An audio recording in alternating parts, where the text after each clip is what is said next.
আর এখানে মাংস সব বেশিরভাগই মাংস। এখন যখন এইবার রাত্র 12টা পর্যন্ত লাস্ট খোলা থাকবো, আজকেও রাত্র 12টা পর্যন্ত লাস্ট খোলা হইব। এখন মাংস করা হয়েছে, মাংসটা একটু দেখি না আইটেম কিতা কিতা কারিগর খায় কারিগর আছে বর্তমানে, আমরাই বানাইলাম, কারিগর পূজার সময় আসবো। তো বন্ধুরা এই জায়গাটি হচ্ছে কাটাকাল বাস স্ট্যান্ডের পাশে, আর এই পূজা মণ্ডপটি দেখেছেন ওই ক্লাবের নাম হলো নবারুণ সংঘ। তো আমি এখানে ঘুরতে এসেছিলাম, তো একটা পূজা উপলক্ষে একটা রেস্টুরেন্ট খুলেছে, আর উনি হয় আমার বন্ধু। আর ভাবছিলাম যে একটা ব্লগ বানাবো, তো ব্লগটা শুরু করছি ওনাকে দিয়ে। তো ওনার রেস্টুরেন্টে কি কি পাওয়া যাবে পূজা উপলক্ষে তা জিজ্ঞেস করে নেব। আর আপনাদের সবাইকে আমন্ত্রণ রইল, পূজা ঘুরতে আসলে এই রেস্টুরেন্টে অবশ্যই আসবেন। ধন্যবাদ। এটা হইলো খাটাকাল ইয়র বাজারের মধ্যে খোলা হয়েছে, এই পাটিকর কোপারেটিভের সামনে, ইয়র সামনে, এই পূজা মণ্ডপের সামনে। পূজা মণ্ডপে 3 রাস্তা স্টেশন রোডের তিমুকা, স্টেশন রোড থেকে বার হইলে তিমুকার মধ্যে পয়েন্টের মধ্যে। আর এখানে মাংস সব বেশিরভাগই মাংস।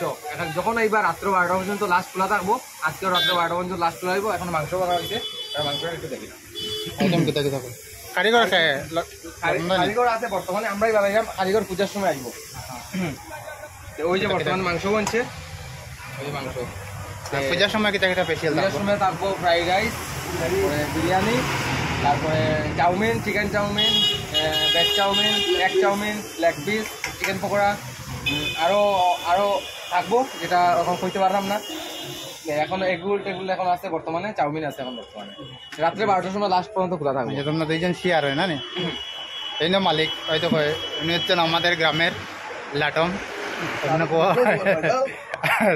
এখন বান্ডারে হিসাবে কাজ করছেন। তো কিছু কই আমরা গ্রামের মানুষের তো আইতা মানে আমার জন্য কিছু অনুরোধ করুন। মানে আমরা কিরকম দোকানের কথা বলছি, এটা খালি আইবালে মানে দোকান এলাকা দোকানটা চলে এইরকম আইবার লাগে, আমরা তো মানে সহযোগিতা করতাম। আচ্ছা ঠিক আছে, তোরা আমার ভিডিওর মাধ্যমে যারা যারা দেখছেন আশা করি আসবার সব দোকানে। ধন্যবাদ সবাই। ডেকোরেশনটা সুন্দরই লাগছে, ভালোই।